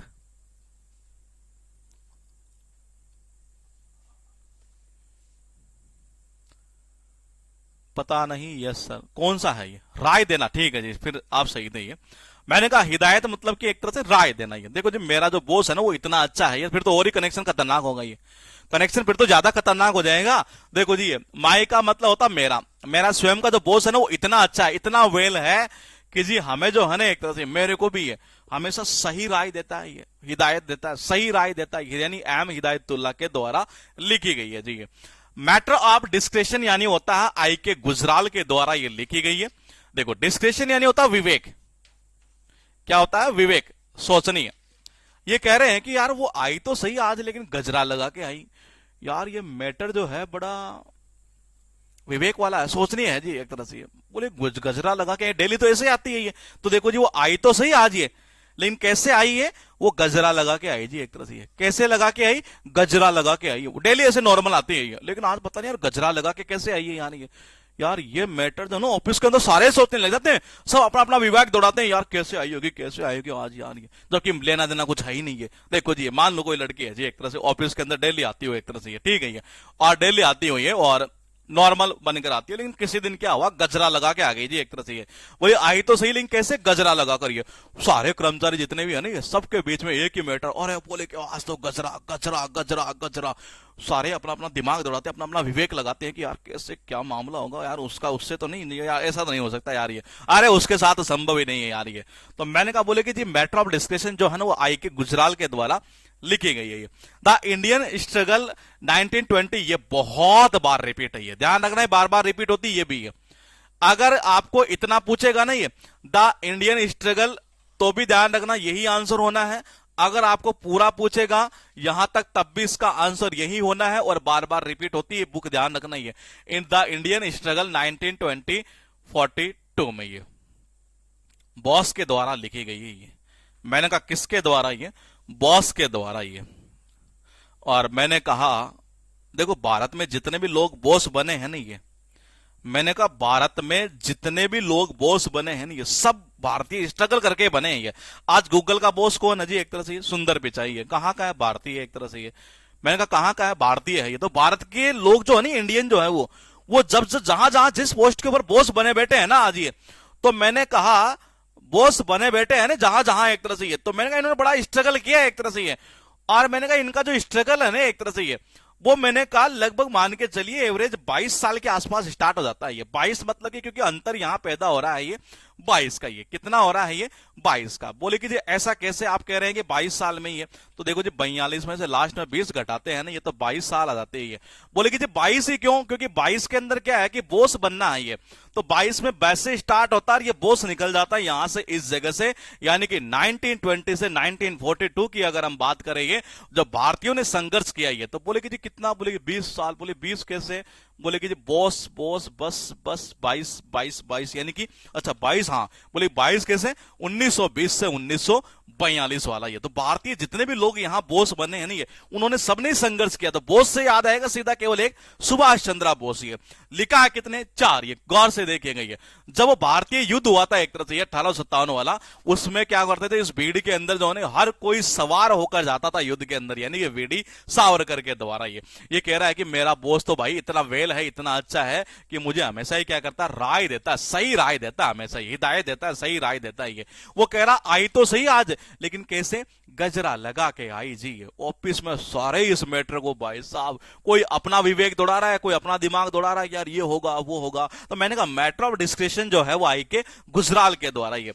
भारत में लोग जितने भी देखो जी बॉस बने हैं, सब ने क्या किया है, स्ट्रगल किया है ये। और स्ट्रगल भी कैसे है, बॉस यानी कि मैंने कहा बस यानी 22 ही, यानी कि 22 साल। और 22 साल कहां से, बोलेगे जी इसका अंतर कर दो यहां से, ये 22 साल ये हो गई जी 1920 से 1942 वाला पॉइंट। ये लिखा है a view from outside, P Chidambaram साहब के द्वारा 2 बुक लिखी गई है जो एग्जाम में पूछी हुई है, बार बार पूछी, 2 नहीं से 3 है ये। तो देखिएगा एक बार, अ व्यू फ्रॉम आउटसाइड। देखो जी अगर आप, कई बार होता नहीं जैसे हम किसी को ये कहते हैं यार भाई तेरे व्यू क्या है यार इस बारे में ये, तो जब कोई आदमी किसी से कोई भी चीज से बाहर जाकर अपना व्यू देता है नहीं, तो लोग देखो शुरू में चिढ़ाते तो हैं, इसमें तो कोई शक नहीं है। मैंने कहा चिढ़ाना तो आदत है लोगों की। अगर आपको कोई अपने व्यू पूछे और नॉर्मल व्यू ना बताकर आप थोड़े से आउटसाइड जाकर अपने व्यू बताते हैं कि यार मेरा व्यू है ये, लोग क्या करते हैं आपको शुरुआत में चिढ़ाते हैं, ये चिढ़ाते हैं यानी कि चिदम्बरम। ये तो ये चिदम्बरम साहब के द्वारा लिखी गई है ये। स्पीकिंग ट्रुथ टू पावर, ये माई अल्टरनेटिव व्यूज। ये देखो जी ये होता क्या है, आपने देखा होगा अभी 2 पार्टियां हैं, 2 पार्टियां काफी सारी है ये, लेकिन एक पार्टी ऐसी है कि जब वो सच बोलते हैं ना ये इन सत्ता वालों के खिलाफ ये, तो बाकी जो पक्ष वाली जो पार्टी है यानी कि सत्ता पक्ष वाली जो पार्टी एक तरह से ये, तो मैंने कहा उनके लोग इनको क्या करते हैं, चिढ़ाते हैं जी एक तरह से ये। अभी एक वीडियो फिर वो वायरल हो गया था, पता नहीं किलो वाला क्या क्या मामला था ये। तो देखो जी एक तरह से जब सच बोलते हैं ना ये, क्या बोलना, सच बोलना, किसके खिलाफ, जो पावर में है ये, उनके खिलाफ जब आप सच बोलोगे नहीं है तो लोगों का काम है कि चिढ़ाना चिढ़ाना चिढ़ाना, यानी कि पी चिदम्बरम के द्वारा ये। मैंने कहा था ना 3 लिखी हुई है, undaunted saving the idea of India, ये भी है जी चिदम्बरम ये। देखो जी ये, और जब आदमी ऐसे चिढ़ाता रहता है ना एक तरह से ये, मैंने कहा जब आदमी ऐसे चिढ़ाता रहता है तो वो उस आदमी को फिर फर्क नहीं पड़ता, वो क्या बन जाता है, वो निडर बन जाता है, उसका टारगेट एक ही होता है, उसके दिमाग में एक ही आइडिया होता है कि भारत बचाओ भारत जोड़ो। ये देखिएगा एक बार, ये मैंने कहा अनडांटेड, यानी कि जिसको आप डांट नहीं लगा रहे, निडर बन गया जी एक तरह से। ये क्या बन गया? निडर। और वो इतना निडर बन गया कि आज उसने ये सोच लिया है कि भारत को मुझे बचाना है और भारत जोड़ो यात्रा पर हम निकल जाते हैं। लेकिन फिर भी लोग क्या कर रहे हैं? चिढ़ा ही रहे हैं कि जी क्या जोड़ रहे हो, तोड़ रहे हो। मैंने कहा undaunted saving the idea of India, ये भी कहां का है? पी चिदम्बरम साहब का ही है ji. Long walk to freedom, Nelson Mandela के द्वारा लिखी गई ये पुस्तक एग्जाम में सबसे ज्यादा रिपीट होती है, मतलब इनकी बुक की अगर हम बात करें तो एक तरह से। ये मैंने कहा पॉइंट टू पॉइंट समझिएगा। Long walk to freedom, Nelson Mandela. ये तो नेल्सन मंडेला की हम बात कर रहे हैं यहां पर ये, और long walk to freedom. Nelson Mandela की अगर मैं बात करूं तो मैं यूं कह सकता हूं कि साउथ अफ्रीका के थे ये, साउथ अफ्रीका के थे। और मुझे ऐसा याद आ रहा है ये कि ये इन्होंने जो है ना, ये मैंने कहा इन्होंने रंग भेद की जो नीति थी एक तरह से ये, उसके खिलाफ ये लड़े थे जी एक तरह से। ये अश्वेत थे, शायद अगर मैं गलत कह रहा हूं तो मुझे बता देना एक बार ये कि ये अश्वेत थे कि ये, और रंग भेद की नीति के खिलाफ ये बहुत लड़े थे जी। ये साउथ अफ्रीका की बात करें तो वहां से लिंक था जी। करंट अफेयर्स की क्लास कल हो गई है, 2 टॉपिक हो चुके हैं, तीसरा टॉपिक कल करेंगे या मंडे को, दोनों में से कोई एक को दे देंगे। ये तीसरा टॉपिक डायरेक्टली एक क्लास में फिनिश हो जाएगा ये। हाँ, तो मैंने 3 पॉइंट बोले यहां पर, अगर मैं तीनों में कहीं गलत हूं तो मुझे बता देना ये। हाँ बिल्कुल सही जी। देखो जी, ये रंग भेद की नीति के खिलाफ यानी अपार्थाइड के खिलाफ जो है एक तरह से ये पूरी तरीके से लड़े थे एक तरह से। साउथ अफ्रीका की बात करें वहां से बिलोंग करते हैं ये। अश्वेत, ये राष्ट्रपति भी थे ना शायद, ये अश्वेत राष्ट्रपति है, ये कमेंट करना एक बार, मुझे ऐसे याद आ रहा है कि थे ये शायद, ये अश्वेत राष्ट्रपति है। हाँ मैंने कहा अश्वेत राष्ट्रपति भी थे ये। नहीं, हिस्ट्री अभी नहीं कराएंगे, हिस्ट्री की शुरुआत करेंगे 1 जनवरी 2023 से। ये अभी फिलहाल स्टैटिक जीके करंट अफेयर्स के ऊपर ही पूरा फोकस है, पहले दमदार मैटर बना लेते हैं ये। हाँ मैंने कहा, हाँ सही है नहीं, हाँ ये राष्ट्रपति भी थे एक तरह से ये। तो देखो जी, अश्वेत वहां के जो निग्रो पीपल थे एक तरह से ये, जो काले लोग थे एक तरह से, कोई माइंड मत करना, केवल मैं लिंक कर रहा हूं क्योंकि हम खुद भी काले हैं जी ये। तो मैंने कहा ये क्या करते थे कि मतलब इन्होंने जो है एक तरह से ये मतलब बड़ी लंबी लड़ाई लड़ी थी एक तरह से इनको आजादी दिलाने के लिए एक तरह से ये। और इतनी लड़ाई लड़ी थी कि इनकी मतलब कि माँ जो थी नहीं, ये वो इनको ये कहते थे, बोले बेटा यार तुम ऐसा कैसे कर रहे हो, ये कैसे मानेंगे तुम्हारी ये बात है एक तरह से। ये नील होते, नील नीला नीला सा पड़ गया था इनके पैरों के नीचे भी, एक नील से पड़ गई थी, फिर भी नहीं चलना जी एक तरह से। ये लॉन्ग वॉक ये कह रहे हैं कि जी मुझे इनको आजादी दिलानी है, इसके लिए मुझे लंबा चलना पड़ेगा। और इनके क्या हुआ था, ये जो बैठे थे किसके, जिस भी माँ के थे ये, मैंने कहा इनके क्या हो गया था, नीले नीले मतलब घाव से जो है ना एक तरह से ये वो कुछ इस तरीके से मतलब पड़ गया था एक तरह से ये। तो ये नेल्सन मंडेला के द्वारा लिखी गई है लॉन्ग वॉक टू फ्रीडम एक तरह से ये। पॉइंट क्या है कि dreams from my father Barack Obama के द्वारा 2 लिखी गई है, मिशेल ओबामा के द्वारा 1 लिखी गई है। किसी को याद है मिशेल ओबामा की कौन सी बुक है तो जरा कमेंट करना एक बार। पूछी कब गई थी मैं बता दूं आपको, शायद मेरे हिसाब से 2017 के उधर पूछी हुई है शायद। ये मिशेल ओबामा की एक बुक है। यहां फिलहाल बराक ओबामा की हम बात कर रहे हैं। बराक ओबामा की 2 बुक है जो पूछी गई है। बराक ओबामा की बात करें तो ये थे, कहीं ना कहीं हम कह सकते हैं ये भी एसोएती थे एक तरह से ये। और मैंने कहा अमेरिका के ये राष्ट्रपति है, वाकई में दमदार राष्ट्रपति हम यूं कह सकते हैं एक तरह से, बड़े शालीन कह सकते हैं, विनम्र कह सकते हैं एक तरह से ये। तो देखो जी, बराक ओबामा से किसी ने पूछा, बोले कि जी आपको, बोले आप ये राष्ट्रपति बने तो सही, बोले कि लेकिन बोले सपने कहां से आए, बोले कि जी। तो किसी ने कहा बोले वो मां से आए होंगे। नहीं भाई, मां नाम है ओबामा, इसका मतलब ये नहीं कि मां से सपने नहीं, सपने तो बोले पापा से आए हैं जी। ये तो देखो जी, ये सपने कहां से मिले हैं मुझे, ये जो ड्रीम्स मिले हैं ना एक तरह से वो मुझे मेरे पापा से मिले हैं भाई। बराक ओबामा किसी ने पूछ लिया ऐसे बैठे बैठे, बोले यार ओबामा जी एक बात बताइए, आप राष्ट्रपति बने हैं तो ऐसे कैसे ये सपना देख लिया आपने। पास में बैठा था एक मेरे जैसा मुर्गा, ये उसने बोला, बोले कि जी मां से आए होंगे। यार पागल है यार ये, बोले ओबामा में अब्बा पहले आता है तो अब्बा से आएंगे ये। मैंने कहा ओबामा में अब्बा पहले आए हैं मां बाद में, ये तो मैंने कहा अब्बा से आए हैं सपने ये। बोले अच्छा, बोले हाँ अब्बा से आए थे ये सपने बराक ओबामा को ये। फिर कह रहे हैं कि जी audacity of hope Barack Obama, यहां थोड़ी हेल्प लूंगा मैं आपकी, ये कैसे लिंक करें हम इसको, ये audacity of hope Barack Obama के द्वारा ये लिखी गई है। और ओबामा के द्वारा 2 बुक लिखी गई, दोनों ध्यान रखना बार बार रिपीट होती है, जो पहले वाली थी वो ज्यादा रिपीट होती है और ये भी उतनी ही रिपीट हुआ करती है। ये बताइए, आपके पास में ये लिखा है ऑडासिटी ऑफ होप। वैसे ऑडासिटी का अर्थ निकलता है उद्दंडता भी कह सकते हैं ये, साहस भी कह सकते हैं ये, और मतलब काफी सारे अर्थ इसके निकलते हैं एक तरह से, ये इंग्लिश में बात करें तो एक तरह से ये। तो मैंने कहा यह आपको बताना है एक तरह से ये।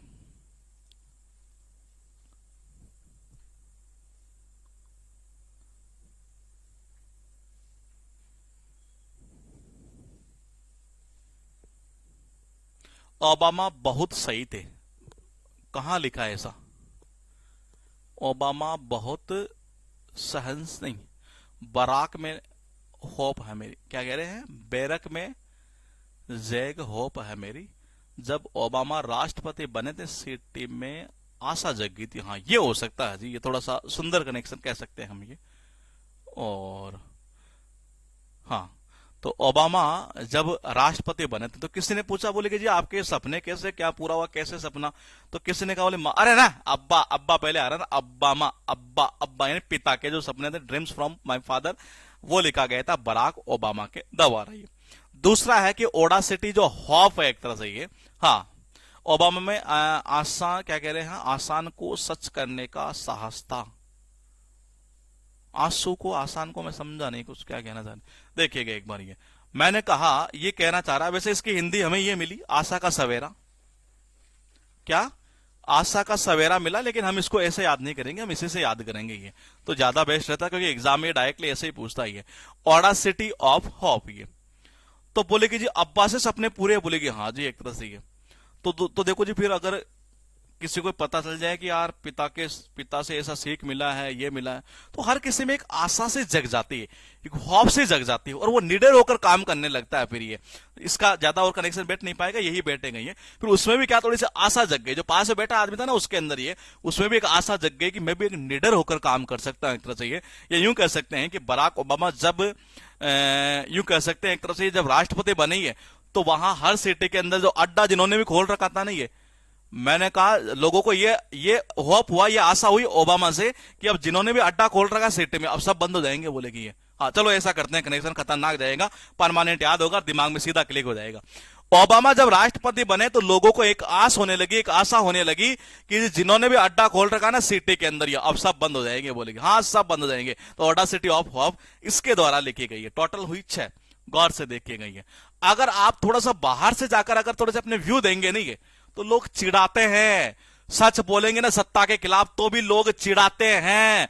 और मैंने कहा अगर आपको आदमी ऐसे हो रहा है, चिढ़ा रहा, तो आप फिर भी निडर बन जाएंगे और भारत को बचाने के लिए भारत जोड़ो यात्रा पर निकल जाएंगे। लोग फिर भी आपको चिढ़ाते रहेंगे। तीनों पी चिदम्बरम साहब के द्वारा लिखी गई है। ये कह रहे हैं कि नेल्सन मंडेला नहीं है। मैंने कहा अश्वेत लोगों के लिए ये रंग भेद के नीति के खिलाफ बहुत लड़े थे, बहुत लंबा चले थे, ये लॉन्ग वॉक, इनको आजादी दिलाने के लिए ये कह रहे हैं। किसी ने कहा, बोले कि ओबामा साहब, बोले कि यार एक बात बताओ, बोले कि क्या, बोले कि आपके सपने जो है ना, बोले कि हाँ यार ये कैसे, क्या?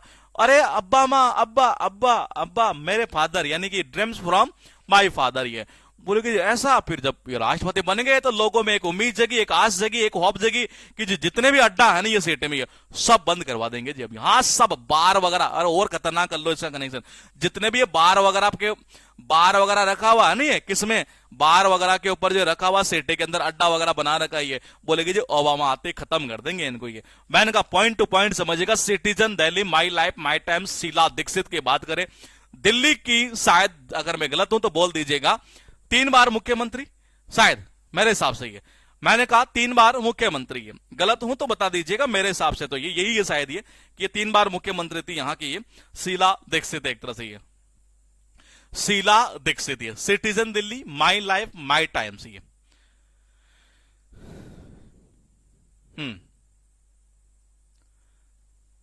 3 बार मुझे ऐसे याद है कि ये 3 बार मुख्यमंत्री थी यहां की ये, और शायद 15 साल तक इन्होंने शायद राज किया है ये। हाँ हाँ, क्या कह रहे हैं, सिटी में आशा जग गई, ठीक है, ओबामा में आंसू सच करने का साहस था। नहीं, आपको नहीं पता है तो ठीक है, हम याद कर लेते हैं। शीला दीक्षित मुख्यमंत्री थी दिल्ली की, इसमें कोई शक नहीं है। मुझे जहां तक याद है वहां तक शायद ये 3 बार रही थी ये। और तो देखो जायज सी बात है कि 3 बार रही, तो कह रहे कि जो वो मेरा टाइम था ये, वो मैंने मेरी जिंदगी को मेरे मेरे हिसाब से जिया था ये। और दिल्ली के सिटीजन की बात कर रही है ये। तो मैंने कहा मेरा वो टाइम था जब मैं 3 बार मुख्यमंत्री थे, एक तरह से ये मैं मेरी जिंदगी को मेरे हिसाब से जीती थी एक तरह से ये। और बोले कि सिटीजन दिल्ली की, जाहिर सी बात है दिल्ली के मुख्यमंत्री थी एक तरह से ये। तो मैंने कहा ये शीला दीक्षित ही है। कहा शीला दीक्षित ही है, तीनों इसी से लिंक हो जाएंगे।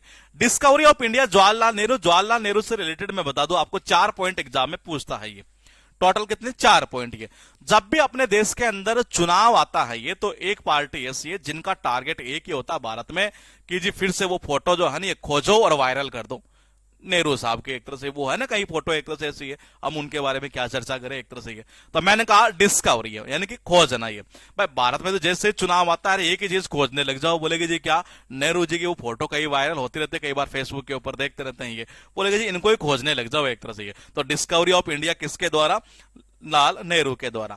ग्लिम्स यानी कि उनमें क्या हमें झलक देखने को मिलती है कि इतिहास में पहले जो है ना एक तरह से इनका क्या इतिहास था पहले, बोले कि एक तरह से नेहरू जी का एक तरह से ये। तो कोई कहता है कि जी ऐसे थे, कोई कहता है कि ऐसे थे ये। तो मैंने कहा glimpses of world history Nehru साहब के द्वारा लिखी गई है। मेरी कहानी, ये कहते हैं कि जी ये तो मेरी कहानी है, आपको ढूंढना है, जिसको सर्च करना वो करते रहो। बोले नहीं जी हमसे कोई फर्क नहीं पड़ता इससे ये। तो मेरी कहानी जो है ना ये, वो भी किसके द्वारा? मैंने कहा जवाहर लाल नेहरू के द्वारा ये। एक पॉइंट और था यहाँ, ये कहां गया? ये रहा। मैं कह रहा था 4 ही पॉइंट पूछता, इससे रिलेटेड कुछ नहीं पूछता ये। Which among the following books was an autobiography written by Jawaharlal Nehru in prism? ये यानी कहना चाह रहा है कि कौन सी वो बुक थी जो एक ऑटोबायोग्राफी थी और वो इनके द्वारा जब ये जेल में थे ना ये, तब लिखी गई थी। वो थी टुवार्ड फ्रीडम, आजादी की ओर। और देखो जब भी बात आती है इन चुनाव के अंदर सत्ता पक्ष विपक्ष से, तो दोनों में कमेंट करने की, एक दूसरे के ऊपर जब छींटाकाशी करते हैं ये, तो एक ही बात कहते हैं, बोले कि जी हमारे नेहरू जी ने आजादी दिलाई थी, आपको पता नहीं जेल में वही रहे थे एक तरह से ये। आजादी के प्रति उन्होंने ही सोचा था ये, आजादी के और अग्रसर पहले वही हुए थे ये। तो मैंने कहा टुवार्ड फ्रीडम जो ये जेल में थे नहीं ये, तब इनके द्वारा लिखी गई थी। ये क्वेश्चन काफी लंबे समय पहले पूछा गया था, लेकिन चांस ऐसे हो सकते हैं कि फिर इसे रिपीट कर दिया जाए। इधर ये लिखा है कितना? 4। ये पॉइंट टू पॉइंट समझिएगा, कहना क्या चाह रहे हैं ये। मैंने कहा दिल्ली के सिटीजन, बोले शीला दीक्षित थी है, बिल्कुल थी है। ये कह रहे हैं कि मैं अपनी जिंदगी को मेरे टाइम से, यानी कि मेरे समय में, मतलब 3 बार में मुख्यमंत्री थे, अपने हिसाब से जिए। फिर मैंने कहा जैसे चुनाव आते हैं तो भारत में क्या होता है कि जो खोजने लग जाते हैं ये, क्या खोजने लग जाते हैं ये? वही नेहरू जी वाली फोटोवेयर, फिर वही वायरल करते रहना ये। उनसे हमें कई झलक देखने को मिलती है, ग्लिम्स यानी कि झलक एक तरह से। बोले अच्छा इनका इतिहास ऐसा था, बोले ठीक है जी। फिर वो कहते हैं कि नहीं तो मेरी कहानियां, यानी इनको मेरी कहानियां कैसे, ये जब खोजते हैं ना ऐसे फोटोवेयर तभी देखने को मिलती है ये। और जब ये जेल में थे तब इन्होंने एक ऑटोबायोग्राफी लिखी जिसका नाम था टुवार्ड फ्रीडम। ये टुवार्ड फ्रीडम, इसीलिए जो अभी विपक्ष वाले हैं, जब जैसे चुनाव आएंगे 2024 वाला ये, फिर वही मामला उठेगा। बोले कि जी आपको क्या पता है नेहरू जी ने आजादी दिलाई थी एक तरह से, आपको थोड़ा ना पता है ये। तो टुवार्ड फ्रीडम इनके द्वारा लिखी गई थी ये।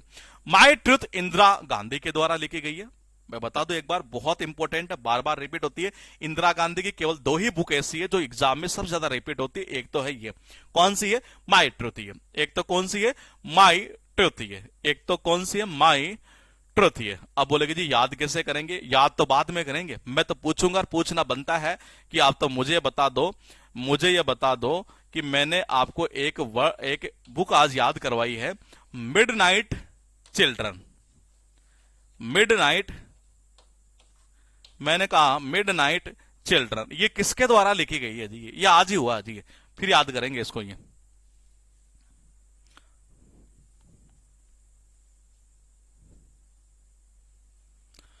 मैंने कहा बताइएगा किसके द्वारा लिखी गई है। नहीं, पॉइंट क्या है सुन लीजिएगा, मिडनाइट चिल्ड्रन है ये। हाँ, सलमान रुश्दी के द्वारा। परफेक्टली सही है, मतलब चीजें दिमाग में जा रही है, कोई दिक्कत नहीं है।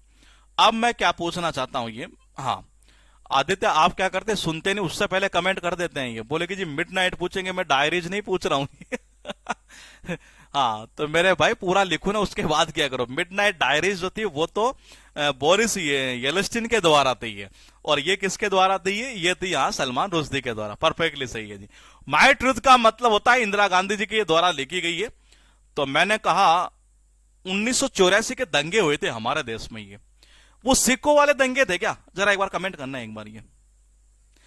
जो सिख वाले जो दंगे थे एक तो शायद वही थे ना, 1984 वाला, ये कुछ ऐसा मुझे याद आ रहा है ये। हाँ,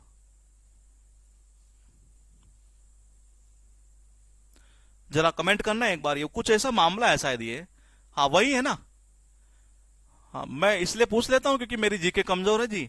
हाँ बिल्कुल सही है, बिल्कुल सही, यही है। हाँ तो देखो जी, 1984 में दंगे हुए और बाद में सबके सामने सच आया।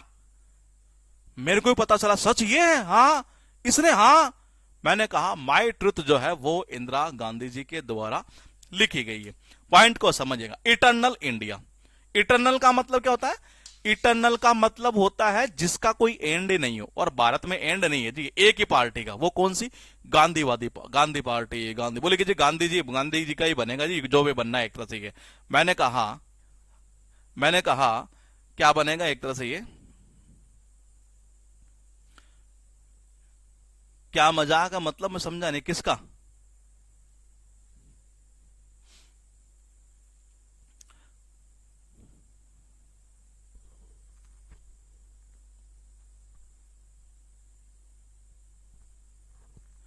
किसमें मजाक कर लिए? कोई दिक्कत आ रही है?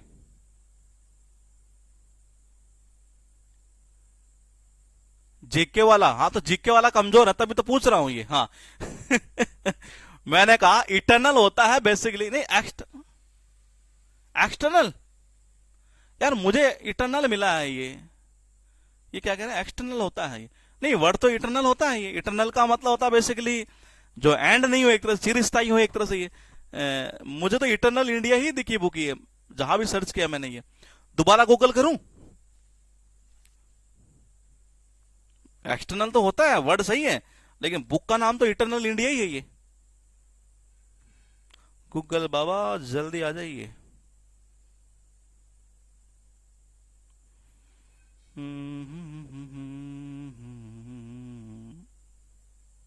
इटर्नल इंडिया सही है, मजे लेना है ये। मैंने कहा इटर्नल इंडिया ही है जी ये। हाँ हाँ यही है। तो मैंने कहा इटर्नल इंडिया ही है। मैंने कहा इटर्नल जो इंडिया है, इंटरनल नहीं, इटर्नल है ये, इटर्नल ही है। तो मैंने कहा जो इटर्नल जो इंडिया जो बुक है एक तरह से, वो इंदिरा गांधी जी के द्वारा लिखी गई है ये। किसके द्वारा? इंदिरा गांधी जी के द्वारा ये। देखो जी, इटर्नल यानी होता चिरस्थायी। भाई विपक्ष वाले क्या कहते हैं? बोले यार तुम्हारा यार ये अध्यक्ष जो है, बोले एक यही बनता रहेगा क्या? हम तो शुरू से जब से देखते आ रहे हैं, ये गांधी परिवार, गांधी इंदिरा गांधी के समय से देखते आ रहे हैं जी ये। तो इटर्नल जो इंडिया है वो किसके द्वारा? इंदिरा गांधी के द्वारा ये। दो बुक लिखी गई थी इनके द्वारा। मेरा सच सामने आया। बोले कि जी अच्छा 1984 वाले दंगे जब हुए थे, बोले कि जी आप देखे उस टाइम ये? बोले कि जी हाँ हम ही थे एक तरह से ये। मैंने कहा इंदिरा गांधी जी के द्वारा ये लिखी गई है। मैंने कहा फिर इटर्नल इंडिया, भाई विपक्ष वाले यही कहते हैं। बोले चिरस्थायी तुम्हारा ही चलेगा क्या मामला एक तरह से ये है? अरे तुम्हारा ही चलेगा ना। अच्छा क्या कह रहे हैं? Eternal India. हाँ तो मैंने कहा पॉइंट टू पॉइंट समझिएगा। मैंने क्या कहा कि क्या तुम्हारा स्थायी रूप से तुम्हारा ही रहेगा क्या भारत में अध्यक्ष ये? तो मैंने कहा बोले ये भी किसके द्वारा? ये भी इंदिरा गांधी जी के द्वारा। अब बात करते हैं प्रणब मुखर्जी की द्वारा। ये लगभग 4 से 5 बुक लिखी गई है। 4 से 5 में से मैंने शायद एक बुक का मेरे से लिंक थोड़ा सा कम हुआ एक तरह से ये। देखो, जिस आदमी ने जिंदगी में स्ट्रगल देखा हो, स्ट्रगल किया हो, सेक्रीफाइस किया हो, ऐसे व्यक्ति का जैसे मुख सामने आता हो, हर किसी की इच्छा होती है कि उसे हम परिणाम करेंगे। देखना एक बार, saga of struggle and sacrifice. ये मैंने कहा क्या? सागा ऑफ स्ट्रगल, स्ट्रगल और सेक्रीफाइस। जिस व्यक्ति ने जिंदगी में स्ट्रगल और सेक्रीफाइस किया हो, जैसे ही उसका मुख हमारे सामने आता है, हमारी भी इच्छा करती है कि उसे हम परिणाम करें। यानी प्रणब मुखर्जी के द्वारा ये बुक लिखी गई है जी। ये पॉइंट टू पॉइंट आगे चलिएगा। Beyond survival, emerging dimension of Indian economy, Shri Pranab Mukherjee के द्वारा लिखी गई है ये। बियॉन्ड सर्वाइवल, ये कह रहे हैं कि सर्वाइवल करना ही बहुत बड़ी दिक्कत हो गई एक तरह से। ये भाई जो आदमी, मैंने कहा देखना एक बार, ये मैंने कहा जो आदमी, मैंने कहा जिस आदमी ने स्ट्रगल किया हो, सैक्रिफाइस किया हो, उसका मुख अगर हमारे सामने आ जाए, हम उसको क्या करते हैं? परिणाम करते हैं। यानी प्रणब मुखर्जी साहब के द्वारा लिखी गई है। और मैंने कहा ऐसे व्यक्ति के लिए सर्वाइवल करना भी बड़ी दिक्कत हो जाती है, सर्वाइवल करना भी बड़ी दिक्कत हो जाती है, यानी बियॉन्ड सर्वाइवल भी इनके द्वारा ही लिखी गई है।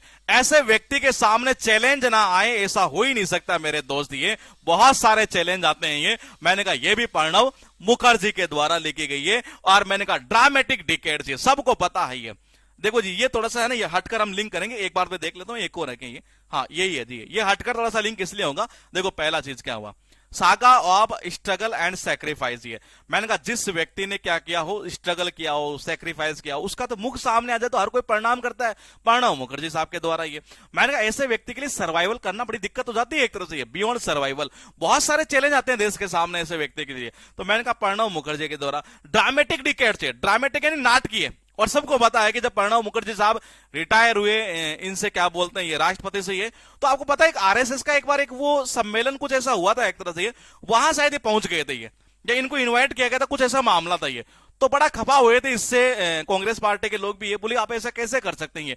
तो ये सब नाटकीय चीजें जो हुई थी ना एक तरह से, ये वो उसी टाइम हुई थी। और अगर मान लो हाँ उसी टाइम हुआ था तो इसके अलावा इसका कोई लिंक और होता नहीं है ये। तो मैंने कहा ड्रामेटिक जो डिकेड्स है एक तरह से वो प्रणव मुखर्जी साहब के द्वारा ये citizen and society Hamid Ansari साहब के द्वारा लिखी गई है। देखो जी, आप जिस सोसाइटी में रहते हैं ना, ये वहां के नागरिकों को, ये वहां के जो नागरिक होते हैं, जिस भी सोसाइटी में नागरिक रहते हैं, सिटीजन रहते हैं, ये हमें ये पता है कि वहां मिड डे मील का जो खाना होता है ना, पंसारी होता है ना, पंसारी एक तरह से वही देता है ये। तो देखो जी, हाँ हमें भी पता है ये मिड डे मील का जो खाना होता है वो कौन देता है, ये अंसारी नहीं पंसारी देता है जी ये।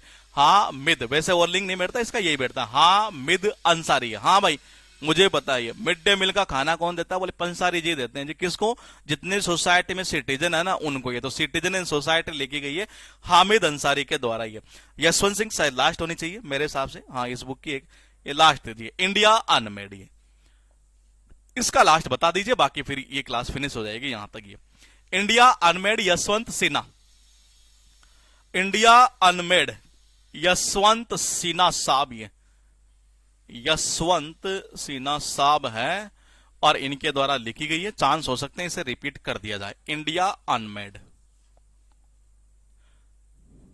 ये यशवंत सिन्हा साहब वही तो नहीं है अभी जो मुर्मू जी के खिलाफ जो लड़े थे, वो कौन से यशवंत सिन्हा यही थे ना? जरा कमेंट करना है एक बार, ये खतरनाक कनेक्शन कर देते हैं जी, खतरनाक कनेक्शन कर देंगे। हाँ वही है ना, ये जो पहले बीजेपी पार्टी में थे, बाद में फिर इधर आए थे, ये तृणमूल कांग्रेस के अंदर शायद कुछ ऐसा मामला था, फिर अभी वो राष्ट्रपति का चुनाव लड़े थे ये। हाँ चलो कनेक्शन खतरनाक कर देंगे, आपकी जरूरत नहीं पड़ेगी अब। ये देखिएगा, ये यशवंत साहब ने कहा, बोलेगी जी अभी भारत पूरा बना नहीं है। मैंने कहा भारत जो है ना अभी पूरा बना नहीं है, मुझे बना दो राष्ट्रपति, ये बन जाएगा जी। किसने कहा, बोले इस बार यार किसने कहा होगा, मुर्मू जी ने तो नहीं, यार इन्होंने तो नहीं कहा, ये तो बन गई, ये क्यों कहेगी जी? ये कह रही है भारत तो अभी भी बना नहीं है, अनमेड है, बना ही नहीं है भारत तो अभी। ये बोलेगी जी मुझे बना दो राष्ट्रपति। बोले यार किसको बनाए? अरे बोलेगा हाँ वो बोल रहे होंगे, कौन, यशवंत सिन्हा साहब। ये तो यशवंत सिन्हा के द्वारा लिखी गई है। टोटल कितनी हुई, 6। गौर से देखिएगा, जिस व्यक्ति ने जिंदगी में संघर्ष सैक्रिफाइस किया हो, ऐसे व्यक्ति का मुख सामने आते परिणाम ठोकते हैं हम भी उसको। ये प्रणव मुखर्जी साहब के द्वारा लिखी गई है। मैंने कहा सर्वाइवल, ऐसे व्यक्ति के लिए सर्वाइवल करना भी बड़ी दिक्कतें हो जाती है एक तरह से। ये बहुत सारी दिक्कतों का सामना करना पड़ता है, बहुत सारे चैलेंज आते हैं एक तरह से ये प्रणव मुखर्जी के द्वारा। और वो ड्रामेटिक डिकेड्स हुआ था ना एक तरह से, सबको पता है ये। मैंने कहा प्रणव मुखर्जी के द्वारा सिटीजन सोसाइटी में जितने भी रहते हैं उनको हाँ मिड डे मील का खाना पंसारी जो होता है ना वही देता है जी एक तरह से ये। मैंने कहा इंडिया अभी बना नहीं है, मुझे बना दो। यशवंत सिन्हा साहब कह रहे हैं मुझे बना दो, मैं बना दूंगा भारत को पूरा ही है, अभी बना नहीं है, अभी भारत पूरा ही है। तो मैंने कहा ये लिखी गई इनके द्वारा। ये हुई हमारी क्लास नंबर कौन सी होगी, 8 हो चुकी है। और लगभग कल, हाँ कल या परसों तक है, हम आपको बता देंगे कि इसकी कितनी क्लास होगी। ये एक्चुअल में समस्या पता है क्या है, ये पता नहीं मेरे साथ समस्या है कि क्या है। ये मेरे साथ बड़ी समस्या ये है कि मेरा मन नहीं बढ़ता टॉपिक में। चाहता हूं कि बच्चे को इतना करा दो कि उसका दिल खुश हो जाए। ये पता नहीं मेरे अंदर एक कमी है कि क्या है ये, चाहे वो सारा इंग्लिश में हो चाहे इसमें हो। ये यहाँ आया तब भी वही कमी आई मेरे में। ये 8 क्लास हो गई है, अभी तो खैर क्लास है काफी ज्यादा, 13 क्लास तक का तो मैटर में दे चुका आ गई है। मुझे लग रहा है लगभग एक क्लास जाएगी कोई 16 क्लास के आसपास, कम से कम जाएगी। लेकिन यह है कि उसके बाद आप प्रीवियस ईयर का कोई भी क्वेश्चन करेंगे नहीं आप, डायरेक्टली हिट कर देंगे टोटली ये। और उम्मीद है कि अगर इतने क्वेश्चन हम कर लेते हैं तो ये कंफर्म मान के चलेगा। इससे फायदा क्या होगा, एग्जाम में आप एलिमिनेशन, अगर मान लीजिए टफ से टफ क्वेश्चन भी बनाता है तो आप एलिमिनेशन राउंड खेल सकते हैं। ये इसका फायदा ज्यादा कंटेंट का करने का ही है। तो हम इस टॉपिक में मुझे लग रहा जाएगी इतनी क्लास, तो ये 16-17 के आसपास जा रही है ये। हाँ, 16 से 17 के आसपास जा ही रही है, कंफर्म जा रही है, इससे नीचे नहीं जा रही है। क्योंकि 13 क्लास का मैटर तो मैं उसको दे चुका, तो कंफर्म है कि 3 या 4 क्लास मैक्सिमम अभी और बनेगी उसके बाद में ये। हाँ, तो ये थोड़ी सी दिक्कत आएगी मेरे साथ में। ये मैंने हालांकि किया भी था आपसे वादा कि मैं 30 तारीख तक 5 टॉपिक करवा दूंगा, लेकिन समस्या क्या है कि इसमें एफर्ट इतना डालना पड़ रहा है कि शायद सोच भी नहीं सकते ये। मतलब मैं बोलूं तो क्या, अभी ऑफलाइन क्लास होती तो मैं बोल देता ही है कुछ ऐसे शब्द भी है। तो मैंने कहा कि इतने ज्यादा इसमें एफर्ट डालने पड़ते हैं कि पूरा एक स्टोरी का लिंक करना, पढ़ाना, तो उससे पहले पूरा एक सिस्टम, हाथों का एक्सप्रेशन जो है ना वो कैसे जाना चाहिए एक तरह से ये। तो ये सारी चीजें इसमें मैटर करती है। आपको क्या लगता है कि मैं केवल ये हिंट कर देता हूं तो आपको याद हो जाता है? कभी नहीं। मुझे सारी चीजें जोकर भी बनना पड़ता है आपके लिए कभी कभी ये। तो मैंने कहा जोकर वाली हरकतें इसीलिए करता हूं ताकि आपको जो है ना ये मतलब याद हो जाएगी 10 तक। हाँ, 10 तक तो हो ही जाएगी ये। नहीं, 10 से पहले पहले कोशिश, कल भी क्लास लेंगे, क्योंकि एक्चुअली पिछली 2 क्लास क्या है कि टेक्निकल प्रॉब्लम के कारण हो नहीं पाई थी ये। स्टार्ट कर रहा था बार बार, नहीं हो पा रही, इसलिए मैंने आज क्लास ली है। अब हो सके तो हो सकता है नाइट में भी आज फिर एक क्लास ले लूँ ताकि इस वीक की मैं पूरी कवर कर लूँ। और इस पीडी के अंदर स्कीम वाली पीडीएफ हमने अपलोड कर दी है, आप देख लीजिएगा। ये पीडीएफ भी अभी मैं थोड़ी देर में अपलोड करवा देता हूँ ये।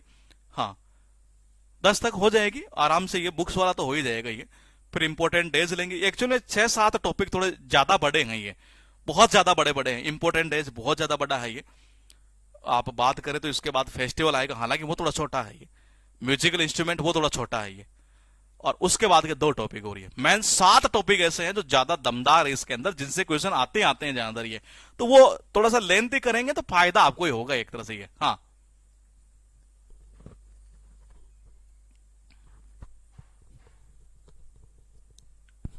क्या कह रहे हैं, कितने एम्प्लॉयमेंट है ये? मैं अकेला ही हूं जी, कोई नहीं है एक तरह से ये। अभी फिलहाल अकेला ही हूं ये। अब तुम क्या पता नहीं शेयर तो करते हो नहीं। एडमिशन के बीच में संख्या तो बहुत तेज रफ्तार पकड़ा दी, लगता है फिर मैं बोला नहीं, तुम शेयर करते नहीं हो दोस्तों को। कई तो साले ऐसे कहते हैं कि सर ये ट्रिक दोस्त को पता चल जाएगी उसका सिलेक्शन हो जाएगा। अरे कैसे सोच रखते हो? बाकियों का तो तुम व्हाट्सएप स्टेटस लगाते रहते हो सबका ये, मैंने तो आज तक ही नहीं बोला किसी को ये। हालांकि मैं देखता भी नहीं हूं, कभी कभी बाहर से देख लिया तो ये। लेकिन आप बैच को शेयर कर दीजिए, आप परचेज करने के लिए मत कहिए बच्चे को ये, किसी कंडीशन में मत कहिए। आप तो ये कह दो बोले भाई देख ले, समझ में आए तो देख लेना, कोई छोटा मोटा आदमी पढ़ाता है जी ये। तो मैंने कहा आप शेयर कर दीजिए। मैं फिर कह रहा हूं आपके लिए नई से नई चीजें मैं करते चलूंगा ये। आपको जो पीडीएफ है एक तरह से ये, वो भी मैंने, अच्छा कौन सी, हाँ स्कीम वाली अपलोड कर दी है, वो आप देख लीजिएगा। इसकी भी अपलोड कर देता हूं जल्दी है। और इसकी जो स्पीडी वाली जो बुक है उसका 3रा चैप्टर जीआई टैग याद करेंगे, बहुत इंपॉर्टेंट है। पिछली बार भी मैंने देखा कई एग्जाम में पूछा हुआ क्वेश्चन एक उससे रिलेटेड, तो जीआई टैग को एक ही क्लास में पूरा फिनिशिंग टच देंगे जी। ओके, मिलेंगे हम आपसे, हो सके तो आज, नहीं तो कल तो मिलना ही है जी।